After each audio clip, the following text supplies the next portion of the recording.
దేవునికి స్తోత్రములు. ప్రభు పేరిట ఈ కార్యక్రమం వీక్షిస్తున్న ప్రియ దేవుని జనాంగమా, మీ అందరికీ నా హృదయపూర్వకమైనటువంటి శుభవందనాలు తెలియపరుచుకుంటూ ఉన్నా. ఈరోజు 183వ ఎపిసోడ్కి వచ్చాం. ఇది ప్రార్థనా టీవీ. సబ్జెక్ట్ అయితే నా దర్శనాలు, ఒకే కోవలో వచ్చినటువంటి దర్శనాలు. దానిలో అన్యజనులను దేవుడు ఎక్కువగా ప్రేమిస్తూ ఉన్నాడు. తన ప్రజలు బాగా విసిగించినప్పుడల్లా కూడా దేవుడు అన్యజనుల మీద ఇంకా ఇష్టం కలిగి ఉండటం జరుగుతూ ఉంది. తన ప్రజల గురించి వాళ్ళు ఎలా విసిగించి ఎలా కోపం రప్పిస్తూ ఉన్నారో చెప్తూ ఎహెజ్కేలు ద్వారా చెప్పినటువంటి ఒక వచనం మీకు ఇదివరకే చెప్పుకోవడం జరిగింది. ఇదివరకు ఎపిసోడ్లో ఏం జరిగింది అది అనేటప్పుడు, వీళ్ళైతే అన్నీ తప్పు పనులే చేస్తున్నారు, నేను ముందుగా పెందరకడ లేచి అన్నీ చెప్పిస్తూ ఉన్నాను, మరి నీకంటే ముందే జీవించినటువంటి ఆ యొక్క మేకా ప్రవక్త ద్వారా 150 సంవత్సరాల ముందు జీవించిన ఆయన ద్వారా చెప్పించా, వాళ్ళు ఏం మార్పు లేదు, ఇక తప్పదు నేను చేసేస్తున్నా అన్నాడు. మధ్యలో నోవా గారు కానీ, ఆమోస్ కానీ, దానియేలు కానీ ఎంత గొప్పవారైనటువంటి భక్తులు వచ్చి ఆపండయ్యా అన్నా కూడా నేను ఆపను అన్నాడు, చెప్పడం జరిగింది. ఇంకా ఆయన కోపం తెప్పించేటువంటి పనులు వాళ్ళు చేస్తున్నాయో ఆయన చూచింది. ఆయన సర్వాంతర్యామి, అన్నీ చూచే దేవుడు. ఆ విషయాల్లో 33వ అధ్యాయంలో ఆయన కోపం తెప్పించే మాటలు ఎట్లా మాట్లాడుతున్నారు, చూచిన వాళ్ళు కూడా మాట్లాడు. దేవుడు ఆత్మస్వరూపుడు. ఆయన ఎన్ని మామూలుగా మనం వెళ్ళి చూచిన వాళ్ళకు కూడా మనం గ్రహించలేము, కానీ ఆయన గ్రహించేస్తున్నాడు. గ్రహించేసి ప్రవక్తల ద్వారా మాట్లాడుతున్నాడు. ఆ ప్రవక్తల ద్వారా దేవుడు మాట్లాడుతూ చూస్తేనే అమ్మో గుండె జలధరిస్తుంది. ఈ దేవుడు అన్నీ చూసేస్తాడు, నిజమైన దేవుడు, జీవము గల దేవుడు అని అర్థమైపోతూ ఉంటుంది. మరి 33వ అధ్యాయంలో 24వ వచనం చెప్తున్నాం.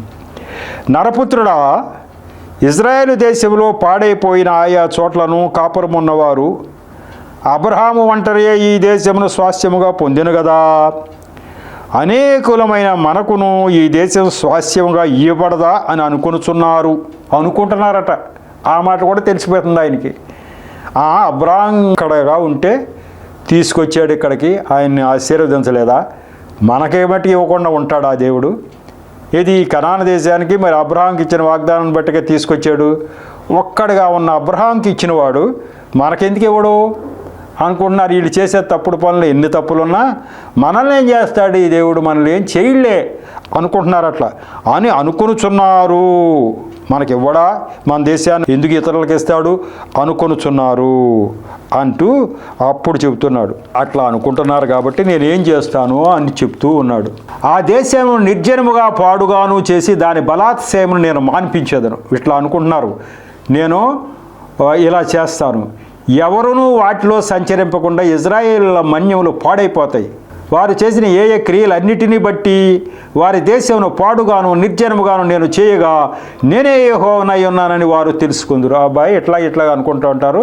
నేను మొత్తం అంతా నాశనం చేసిన తర్వాత ఓహో మన దేవుడు నిజమైన దేవుడే పట్టేసుకున్నాడు మనల్ని అప్పుడు తెలుసుకుంటారు. అబ్బాయి నేను ప్రవక్తల ద్వారా చెప్పినంత కాలం ఎవరో వినరు. నేను కొట్టిన తర్వాత కానీ బుద్ధి రాదు వాళ్ళకి. నేను నాశనం చేసిన తర్వాత అప్పుడు అనుకుంటారు, అయ్యో ఎన్నాళ్ళు ప్రవక్తల ద్వారా మాట్లాడితే మనం లెక్కే చేయలేదు, మనకి రావలసిన నాశనం మనకి రానే వచ్చింది అని చెప్పి అప్పుడు తెలుసుకుంటారు అబ్బాయి అంటున్నాడు. అంతేకాకుండా వాళ్ళు ఏం చేస్తున్నారో ఏంటో చక్కగా చెప్తున్నారు. నా జనులు రాదగిన విధంగా వారు నీ యొద్దకు వచ్చి నా జనులైనట్టుగా నీ ఎదుట కూర్చుండి నీ మాటలు విందురు కానీ వాటిని అనుసరించి ప్రవర్తింపరు. ఫస్ట్ పాయింట్ ఇట్లా అనుకుంటున్నారా అని చెప్పేశాడు. ఇట్లా అనుకుంటున్నారు, వాళ్ళని బాగా చావు దెబ్బ కొడితే కానీ వాళ్ళకి బుద్ధి రాదు అని చెప్పేసి వాళ్ళు నా జనులు రాదగిన విధంగా నీ దగ్గరికి రావట్లేదు అబ్బాయి. అంటే ఏంటి? యథార్థ హృదయంతో నీ దగ్గరికి రావటం లేదు. ఒకవేళ నీ మాటలు చెప్తా ఉంటే వింటారు కానీ ఈయన ఎట్లాగే చెప్తాడని తోసి పారేస్తారు కానీ నీ మాటలను అనుసరించి వాళ్ళు ప్రవర్తింపరు. వారి నోటితో ఎంతో ప్రేమ కనపరచదు కానీ వారి హృదయము లాభమును అపేక్షించుతున్నది. నువ్వు చెప్తూ ఉండగా బాగానే వింటూ ఉంటారు కానీ హృదయము లాభమే కోరుకుంటూ ఉంటుంది. నీవు వారికి వాద్యము బాగుగా వాయించు మంచి స్వరము కలిగిన గాయకుడుగా ఉన్నావు. అది నువ్వు చెప్తా ఉంటే ఏదో వాయిద్యం వాయించి మంచి స్వరం వినిపించిన వాళ్ళలాగా శుభ్రంగా వింటూ ఉంటారు అబ్బాయి. వాళ్ళు గాయకుడిలాగా నువ్వు వింటూ ఉంటారు. వారు నీ మాటలు విందురు కానీ వాటిని అనుసరించి నడుచుకొనరు. వాళ్ళు శ్రద్ధగా వింటున్నట్టుగా వింటారు కానీ నువ్వు చెప్పింది ఏది వాళ్ళు అనుసరించి నడుచుకొనరు. నువ్వు చెప్పిన మాట ఏది అయినను ఆ మాట నెరవేరును, అది నెరవేరగా ప్రవక్త ఒకడు తమ మధ్య ఉండినని వారు తెలుసుకుని. ఎప్పుడు తెలుసుకుంటారయ్యా అంటే వాళ్ళ చావు దెబ్బ పడిన తర్వాత, అయ్యో మన మధ్య ఉన్న ఆయన ప్రవక్త యెహెజ్కేలు గారు, ఆయన చెప్పిన మాట మనం వినలేదు, పైకి విన్నట్టుగా నటించాము, కానీ ఆ మార్పు తెచ్చుకోలేదు, ఇప్పుడు రానే వచ్చింది, మనల్ని చావు దెబ్బ కొట్టాడు దేవుడు, కాబట్టి ఆయన ప్రవక్త అని అప్పుడు తెలుసుకుంటారట, ఈయన దేవుడు అని అప్పుడు సరిగ్గా తెలుసుకుంటారట. కాబట్టి మిమ్మల్ని దెబ్బ కొట్టేదాకా మీరు వినరు, ప్రవక్త అని కూడా నిన్ను లక్ష్య పెట్టరు, నువ్వు చెప్పినట్టుగా జరిగిన రోజున నువ్వు ప్రవక్తవని వాళ్ళు చెప్తూ ఉంటారు అన్నాడు. అంటే ఇంత స్పష్టంగా మనుషులు కూడా, మరి ఎవరైనా రాజులు ఏ మాట్లాడుకున్నారో తెలియని గూఢచారులను పంపించి రహస్యంగా తెలుసుకుంటూ ఉండేవాళ్ళట, జనం ఏమనుకుంటున్నారు. మరి ఇక్కడ ఏం జరుగుతుందండి? ఏ గూఢచార్యాలు తెలుసుకుంటున్నాడండి?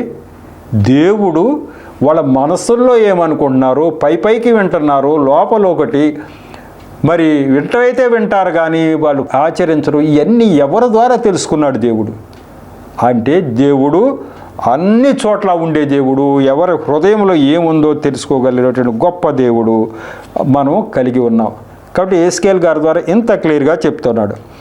అదే యెహెజ్కేలు గారి ద్వారా 36వ అధ్యాయంలో మరి 22 వచనాలు చదువుతా, దాని వివరణ అంతా మీకు వెనకాయ ముందు కలిపి చెప్పాలి. యెహెజ్కేలు రాసినటువంటి గ్రంథం 36వ అధ్యాయం 20 చెప్తా మీకు. వారు తాము వెళ్ళిన స్థలములలోని జనుల యొద్ద చేరగా, ఆ జనులు వీరు యెహోవా జనులే కదా, ఆయన దేశంలో నుండి వచ్చిన వారే కదా అని చెప్పుట వలన నా పరిశుద్ధ నామమునకు దూషణ కలుగుటకు ఇజ్రాయేలీయులు కారణమైరి. అయిందా? ఈ మాటే మరి రోమాపత్రికలో పౌలు గారు చెప్పాడు. ఇదిగో రాయబడిన ప్రకారం ఆయన చెప్తున్నాడు, ఈ జనం మూలంగానే నా నామము అభాసు పాలైంది, నా నామం దూషణ పాలైంది ఈ జనం మూలంగానే అని దేవుడు చెప్పాడే. అదిగో ఇక్కడ యెహెజ్కేలు గారితో క్లియర్గా చెప్తా ఉన్నాడు. వీళ్ళంట తప్పు చేసినప్పుడు దేవుడు వేరే దేశాలకు వీళ్ళని అప్పచెప్పేసినప్పుడు వాళ్ళందరూ అనుకుంటా ఉంటారట, తాము వెళ్ళిన స్థలముల్లోని జనుల యొద్ద చేరగా ఆ జనులు వీరు యెహోవా జనులే కదా, ఓహో వీళ్ళు యెహోవా జనులు కదా, ఆయన దేశంలో నుంచి వచ్చిన వారేగా, వీళ్ళన్నీ తప్పుడు పనులు చేస్తారు, ఆయన కొట్టినప్పుడు ఇక్కడికి వచ్చారు అని వాళ్ళందరూ చెప్పుకోవడం చేత నా పరిశుద్ధ నామమునకు దూషణ కలుగుటకు మీరు కారకులైరి. నా నామం అవమానపరచబట్ట కారణం మీరే. మిమ్మల్ని చూసి వీళ్ళ యెహోవా జనులు వీళ్ళు తప్పుడు పనులు చేశారని కొట్టి ఇటు తోలాడండి దేవుడు, వాళ్ళ దేవుడు అని అంటా ఉంటే నాకు మరి నా నామానికి దూషణ కలుగుతూ ఉంది అని చెప్తాడు అక్కడ. తర్వాత 22వ వచనం ఏం చెప్తున్నాడు? కాబట్టి ఇజ్రాయేలుకి ఈ మాట ప్రకటన చేయుము, ప్రభువుకు యెహోవా సెలవిచ్చినదేమనగా, ఇజ్రాయేలీలారా, మీ నిమిత్తము కాదు గాని అన్యజనులలో మీ చేత దూషణ నొందిన నా పరిశుద్ధ నామము నిమిత్తము నేను చేయబోవు దానిని చేయుదును.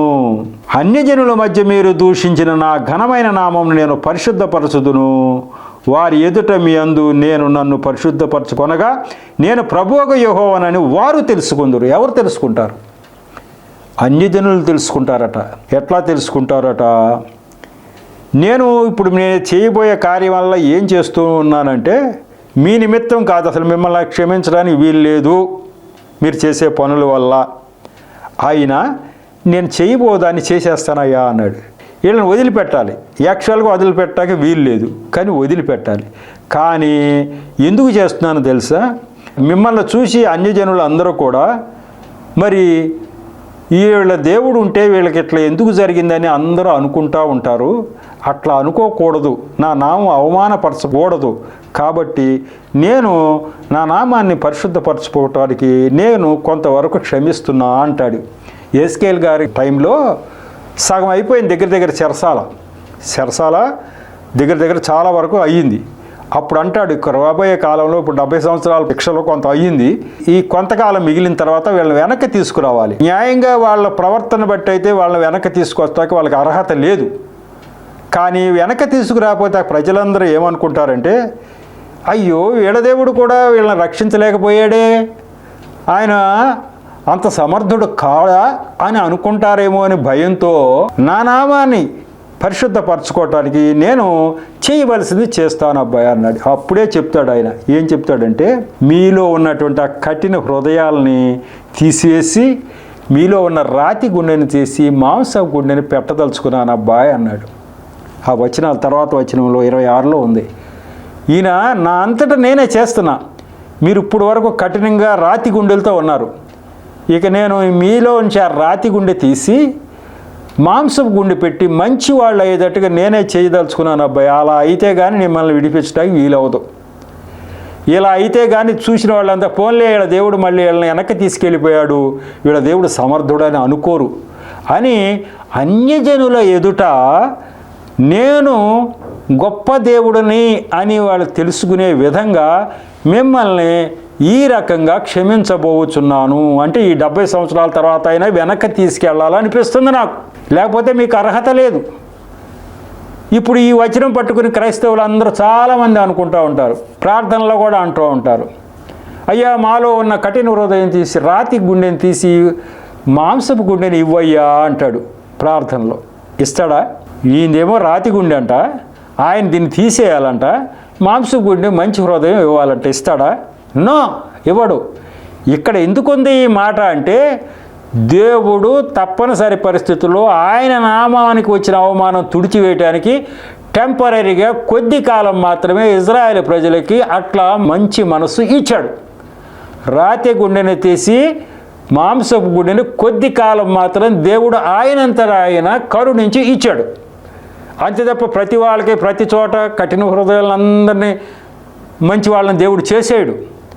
అక్కడ ఆ సందర్భంలో కొద్ది కాలం, ఎందుకంటే వాళ్ళని చెర నుంచి విడిపించడానికి వీలుగా కొద్ది కాలం దీన్ని మిస్యూజ్గా లేకపోతే దాన్ని ఇంకో రకంగా ప్రజలు అందరూ కూడా క్రైస్తవులు మీరే మా గుండెని మార్చేయండి, మీరే మా హృదయంలో మంచి హృదయం చేసేయండి అంటూ ఉంటారు. మంచి హృదయం ఆయన ఎప్పుడూ చేయడు. నువ్వు చేసుకుంటావో లేదో నువ్వే, నీది మంచి హృదయం చేసుకునేది లేనిది నువ్వే, నాకేం సంబంధం లేదు. ఇలా ఉంటే నీకు ఇది, లేకపోతే ఇది, అంతే. ఈ యొక్క ప్రశ్న నాకు క్రైస్తవుల నుంచి వచ్చింది. నేను పిఠాపురంలో నేను కొన్ని ఎపిసోడ్స్ చెప్పాను. చెప్తుండగా నా యొక్క ప్రసంగం విని ఒక ఆయన అక్కడ పిఠాపురంలో, అయ్యా మీరు ఎన్ని రోజులు ఉంటారు, నేను మిమ్మల్ని కలవాలి, మీ వాక్యం బాగుంది అన్నాడు. సరే ఇంకో రోజు ఉంటాను బాబు అంటే వచ్చాడు ఆయన. పొద్దున్నే వచ్చి, అయ్యా నాకు బైబిల్ గ్రంథంలో ఒక డౌట్ ఉంది అన్నాడు. చెప్పయ్యా అన్న. సాయంకాలం పూట చెప్పయ్యా అన్న. ఇదే దేవుడు రాతి గుండె తీసి మరి ఇలా చేస్తా అన్నాడు కదయ్యా, మరి మనకు అందరికి ఎందుకు చేయట్లేదు అంటే, మనకు చెయ్యడుగాక చెయ్యడు అన్న. నువ్వు మార్చుకుంటే నువ్వు మార్చుకోవాల్సిందే, ఇజ్రాయెల్ ప్రజలకి కొద్ది కాలం మాత్రమే అది ఇచ్చాడు అని చెప్పాడు. అలాగే ఆయన ఇంకో డౌట్ అడిగాడు. ఆ డౌట్ కూడా మేము ముందు ఎక్స్ప్రెస్ చేస్తున్నా. ఈ డౌట్లన్నీ క్రైస్తవులకు ఉంటాయి, తీర్చేవాళ్ళు లేరు. పాస్టర్ గారు చెప్తే మరి ఆయన ఏం చెప్తాడో వీళ్ళు ఏమంటారో నాకు తెలియదు, కానీ మరి విషయం చెప్పాలి నేను.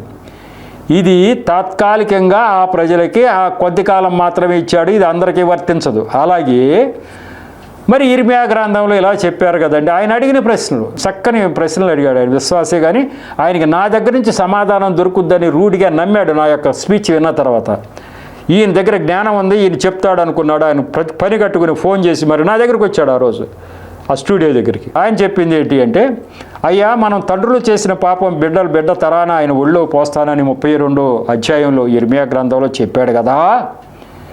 మరి ఇక్కడ యేసుకేలు గ్రంథంలో అంటాడు, ఇప్పుడు వరకు అది ఉంది, కానీ మరి తండ్రులు ద్రాక్షకాయలు తింటే ఈ కొడుకులు పళ్ళు పులుస్తాయి అనేది ఉంది, కానీ మీ విషయంలో అయితే నాకెందుకో మీ పితరులు చేసిన తప్పులన్నీ మీ మీదకి తెచ్చి ఇబ్బంది పెట్టే కంటే ఆ సామెతను నేను మార్చే విధంగా తండ్రులు చేసిన పాపం తండ్రులకే వర్తించేటట్టు, పిల్లలు చేసేది పిల్లలకే వర్తించేటట్టు మారుస్తున్నానయ్యా అన్నాడు.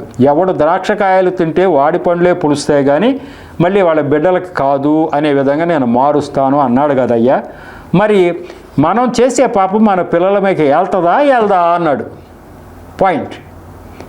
2 రకాలుగా ఉంది. ఒకటి పిల్లల మీదకి వెళ్తుందని చెప్పాడు, మళ్ళీ ఇక్కడ ఎవడు పాపం చేస్తే వాడే అని చెప్పాడు. ఏది కరెక్ట్ అన్నాడు. నేను అన్నాను, మొట్టమొదటిది కరెక్ట్. ఏది? తండ్రులు పాపం చేస్తే అది బిడ్డ తరాన వెళుతుంది అనేది కరెక్ట్ 32వ అధ్యాయంలో. ఇది తాత్కాలికంగా ఎట్లయితే రాతి గుండెను తీసి మాంసం గుండెను తాత్కాలికంగా ఎట్లా పెడతా అన్నది కొద్ది కాలం. అట్లాగే ఇజ్రాయేల్ ప్రజలకు కూడా ఈ యొక్క శిక్ష పూర్తి అవగానే వెనక్కి తీసుకురావాలంటే వాళ్ళ మీద ఇక పాపం ఉండకూడదు. కానీ వాళ్ళ పితరులు చేసిన పాపం బోల్డంతా మిగిలిపోయి ఉంది.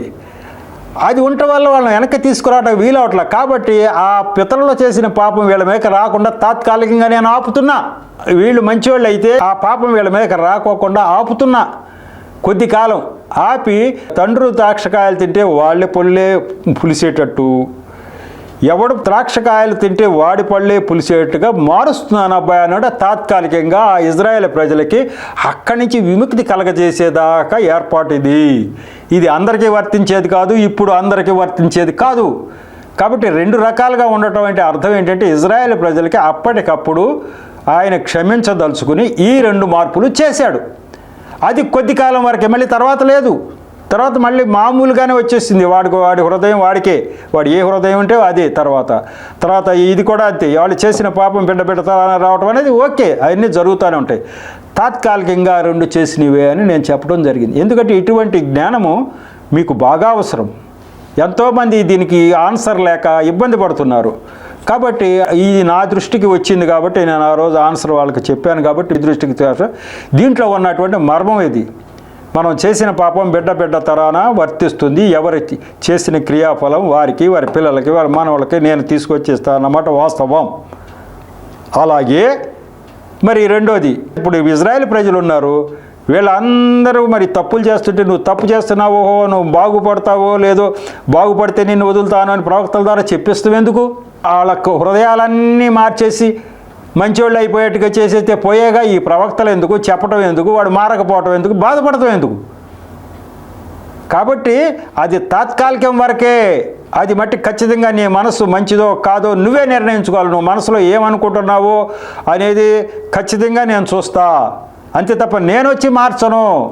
నీ బుద్ధి అనేది నువ్వు మార్చుకోవాల్సిందే అని చెప్తా ఉన్నాడు. ఈ యొక్క వివరణ ద్వారా మీరు గ్రహించి అనేక మందికి ఈ విషయం తెలియపరచాలి. పైగా ఇక్కడ చెప్పింది ఏంటంటే మీ నిమిత్తం కాదయ్యా ఈ పని చేసేది అన్నాడు. అక్కడే ఏటి ఈ సామెతలో ఉన్నటినట్లే మార్పు చేసింది మీ నిమిత్తం కాదు, నా నిమిత్తమే. నేను మిమ్మల్ని వెనక్కి తీసుకెళ్ళాలంటే ఇది అవసరం వచ్చింది.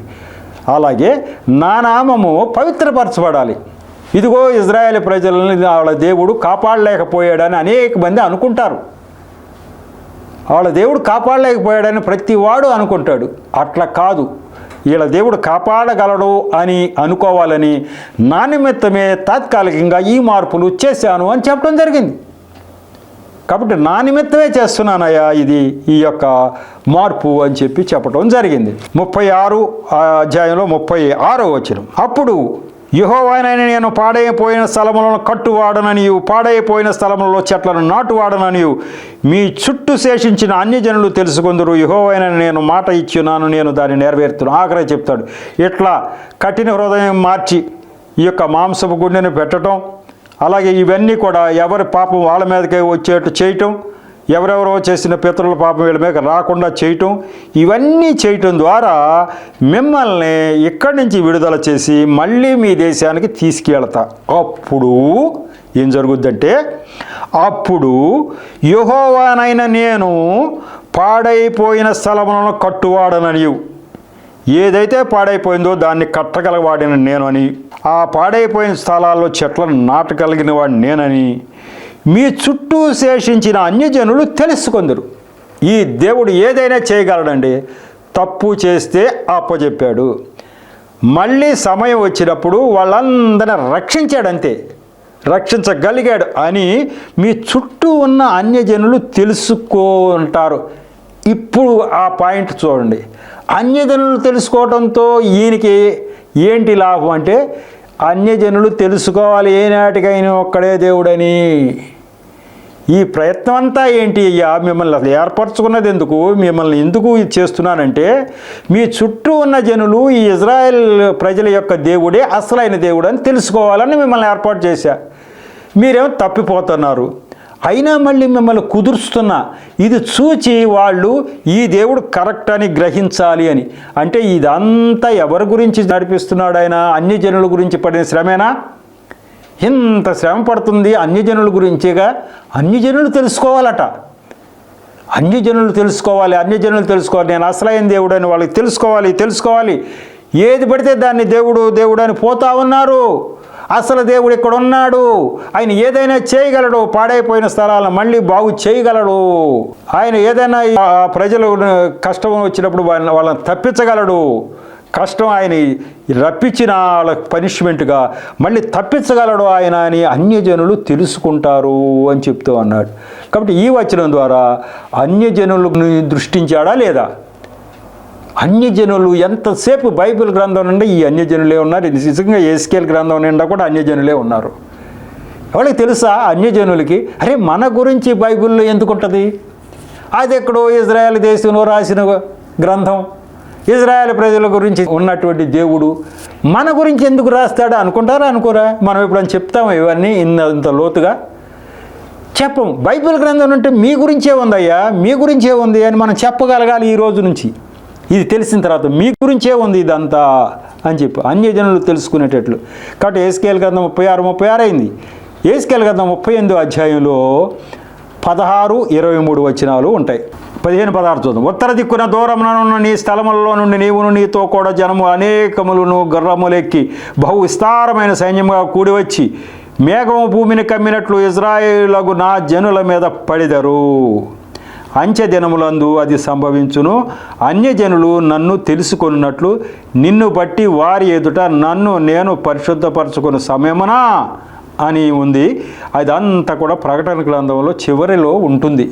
చివరి రోజుల్లో జరుగుద్దట. గోగు అనేటువంటి ఆయనతో చెప్తున్నటువంటి మాటలు ఆఖరి రోజులు ఎలా జరుగుతుందబ్బా అని చెప్తూ ఉన్నాడు. 23వ వచనం. నేను యెహోవానై ఉన్నానని అన్యజనులు అనేకులు తెలుసుకున్నట్లు నేను ఘనత వహించి నన్ను పరిశుద్ధపరచుకుని వారి ఎదుట నన్ను తెలియపరచుకుందును. ఏంటంటే దానికి ముందు తెగులును పంపి హత్య కలుగజేసి అతని మీదను అతని సైన్యపు వారి మీదను అతనితో కూడిన జనములు అనేకముల మీదను ప్రళయమైన వానను పెద్ద వడగండ్లను అగ్ని గంధకములను కురిపించి నేను అతనితో వ్యాజ్యమాడుతును. నేను యెహోవానై ఉన్నానని అన్యజనులు అనేకులు తెలుసుకున్నట్లు నేను ఘనత వహించి నన్ను పరిశుద్ధపరచుకుని వారి ఎదుట నన్ను నేను ఇది ప్రకటన గ్రంథంలో చివరిలో ఉంటుంది. అన్యజనుల మీద నేను యుద్ధం చేస్తా, వడగండ్ల వాన కురిపిస్తా.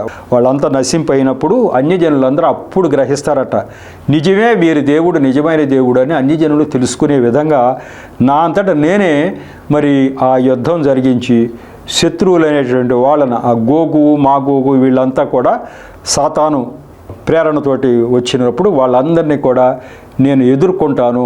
అప్పుడు అన్ని జనులందరూ ఈ దేవుడు కరెక్టు అని గ్రహిస్తారు అని చెప్తా ఉన్నారు. ఎస్కేల్ గ్రంథం 39వ అధ్యాయంలో 21 నుంచి 23 వరకు చదువుకుందాం. దాన్ని మీకు ఎక్స్ప్లెయిన్ చేస్తా తర్వాత. నా ఘనతను అన్యజనులలో అగపరిచెదను, నేను చేసిన తీర్పును వారి మీద నేను వేసిన నా హస్తమును అన్యజనులందరూ చూచెదరు. ఆ దినం మొదలుకొని నేనే తమ దేవుడైన యెహోవానై ఉన్నానని ఇజ్రాయేలు తెలుసుకొందురు. మరియు ఇజ్రాయేలు తమ దోషమును బట్టి చెరలోనికి పోయిరనియు వారు విశ్వాసఘాతుకులైనందున నేను వారికి పరాన్ముఖుడనై వారు ఖడ్గము చేత కూలునట్లుగా వారిని బాధించు వారికి అప్పగించదని అన్యజనులు తెలుసుకొందురు. వారి అపవిత్రతను బట్టి అతిక్రమ క్రియలను బట్టి నేను వారికి పరాన్ముఖుడనై వారికి ప్రతీకారం చేశాను అంటున్నాడు. ఎంత చక్కని మాటలు! అన్యజనులు ఇవన్నీ చూడాలట. దేవుడు న్యాయవంతుడు, తప్పు చేస్తే వీళ్ళని వదిలిపెట్టడు, శిక్షిస్తాడు. విశ్వాసఘాతకులైన వీళ్ళకి మరి నేను శిక్ష విధించటం ద్వారా అన్యజనులు ఈయన న్యాయవంతుడైన దేవుడు, తన బిడ్డలు కూడా వదలడు అని తెలుసుకోవాలని అనుకుంటాడట. నా ఘనతను అన్యజనుల్లో అగపరిచెదరు. ఇది చూడండి, ఆయన ఘనత ఎక్కడ కావాలి? అన్యజనుల్లో చూడాలి. అన్యజనులు చూడాలి నా ఘనత. నేను ధర్మాత్ముడనని, న్యాయం గురించి నేను ఎవరిని వదిలిపెట్టేవాడిని కాదని, న్యాయము పూర్తిగా జరిగేటట్టుగా చూచే దేవుడిని నేనని అన్యజనులు తెలుసుకోవాలి అని చెప్పి ఇదంతా చేస్తా అన్నాడు. దీంట్లో ముందు వచనాలు చాలా ఇంపార్టెంట్గానే, అది తర్వాత దానికి తీసుకెళ్తాను తర్వాత ఎపిసోడ్లోకి. అనేకమైనటువంటి పక్షులను పిలుస్తాడు యెరూషలేము వాళ్ళని. వీళ్ళంతా ఇక బబులోను చెరకి అప్పచెప్పే ముందు ఆ నెబుకద్నెజరు రాజు యుద్ధానికి వస్తున్నప్పుడు ఈ యెరూషలేము అనే వాళ్ళ ప్రజలు అనేక మందిని చంపబోతారు. చంపినప్పుడు అప్పుడు చెప్తాడు, పక్షులారా రండి రండి రండి, మీకు మంచి మేత సిద్ధంగా ఉంది, నా ప్రజలను మీకు అప్పచెప్పేస్తున్నా. నెబుకద్నెజరు రాజు వచ్చి వాళ్ళని చంపుతాడు, అవన్నీ తినండి మీరు అని చెప్పి పిలుస్తాడు. ఎక్కడ ఈ బానిసత్వానికి అప్పచెప్పే ముందు వాళ్ళు ఎంతకీ లొంగనప్పుడు. అట్లా చేసిన తర్వాత ఈ విశ్వాసఘాతకులైనటువంటి ఈ ప్రజల్ని దేవుడు ఇందుకే శిక్షించాడని అన్యజనులు తెలుసుకుంటారు. ఇది పాయింట్. ఎంత గొప్ప దేవుడు వాళ్ళకుండగా నెబుకద్నెజరు చేతికి ఎందుకు అప్పచెప్పారంటే, నేనే అప్పచెప్పాను అబ్బాయి అన్నాడు. ఎందుకు అంటే, నా విశ్వాసఘాతకులైన వాళ్ళని నేను సహించను, విశ్వాసఘాతకులైన వాళ్ళు నా ప్రజలైన నేను సహించను అని మీరు తెలుసుకోవాలి. ఈ దేవుడు అంతా ఒట్టిదేనండి, వాళ్ళ ప్రజల్ని ఏం చేయడు ఎన్ని తప్పుడు పనులు చేసినా అని మీరు అనుకోకూడదు. ఎన్ని తప్పులు చేసినా వాళ్ళ దేవుడు వదిలేస్తాడు అని మీరు అనుకోవటానికి వీల్లేదు. మీకు తెలియాలి, ఇదిగో ఈ దేవుడు కరెక్టు, విశ్వాసఘాతకులైన వాళ్ళని వదలలేదు అని మీరు తెలుసుకోవాలని చెప్పి నేను ఇలా చేస్తున్నాను అన్నాడు. ఇట్లా ఆయన యొక్క తపన అంతా అన్యజనులు తెలుసుకోవాలట. ఈ విషయం ఆయన దేవుడు అని అన్యజనులు తెలుసుకోవాలండి, ఇంతే. ఆయన ఒక్కడే దేవుడు, ఆయన న్యాయవంతుడు అని అన్యజనులు తెలుసుకోవాలనే తపనే ఈ బైబిల్ గ్రంథం నిండా ఉంది. ఈ అన్యజనుల గురించి ఎంత బాగా ఆలోచించినటువంటి దేవుడు, వాళ్ళకి అసలు వాళ్ళకి దేవుళ్ళుగా ఆరాధించే వాళ్ళు ఎప్పుడైనా గురించి ఆలోచిస్తారా? ఈ సృష్టికర్త అయిన దేవుడు వాళ్ళ గురించి నిరంతరం ఆలోచిస్తున్నాడు. ఈ వచనాలను దృష్టిలో పెట్టుకుని మీరు ఈ జ్ఞానాన్ని దృష్టిలో పెట్టుకుని, అయ్యా బైబిల్ గ్రంథం నిండా కావాలంటే ఎహెజ్కేలు గ్రంథం చదవండి, మొత్తం మీ గురించే ఉందయ్యా, ఆయన ధర్మాత్ముడని మీరు తెలుసుకోవాలయ్యా, అది తెలుసుకోవటం కోసమే ఎంత ప్రయాసపడుతున్నాడు, ఇప్పటికైనా తెలుసుకుంటే మంచిదని మీరు చెప్ప వీలుగా ఈ యొక్క వాక్యాలను మనం గ్రహించుతాం. ఈ యొక్క ఎపిసోడ్ 183వ ఎపిసోడ్ను కూడా ముగించుకుందాం. దేవుడి యొక్క మాటలను సాక్ష్యాన్ని దీవించును కాక చిన్న ప్రార్థన చేసి ముగిస్తాం. కృపగల దేవా, మహాపరిశుద్ధుడా, ప్రేమగల తండ్రి, ప్రభా మీకు వందనాలు స్తోత్రాలు చెల్లించుకుంటున్నాను. ఈరోజు కూడా ఈ యొక్క 183వ ఎపిసోడ్ని తగిన నడిపించారు. నన్ను మరుగుపరిచిన నా నోటి ద్వారా మీరు మాట్లాడారు. అలాగే వింటున్న బిడ్డల హృదయాలు తెలిసే విషయాన్ని గ్రహించే శక్తిని వారికి దయచేసి, అలాగే ఈ విషయాలు అనేక మంది అన్యజనులకి చెప్పడానికి వారిని ప్రభువా మరి ప్రేరేపణ కలగజేస్తున్న స్తోత్రాలు తండ్రి. ఇక ముందు కూడా ఈ పరిచర్యను దీవించి ఆశీర్వదించమని మా ప్రభువును రక్షకుడైన యేసు నామములో పరమ తండ్రిని ప్రార్థించి వేడుకుంటున్నా తండ్రి, ఆమేన్. మరొకసారి మీ అందరికీ నా హృదయపూర్వక శుభవందనాలు తెలియపరచుకుంటూ ఉన్నా. వందనాలు.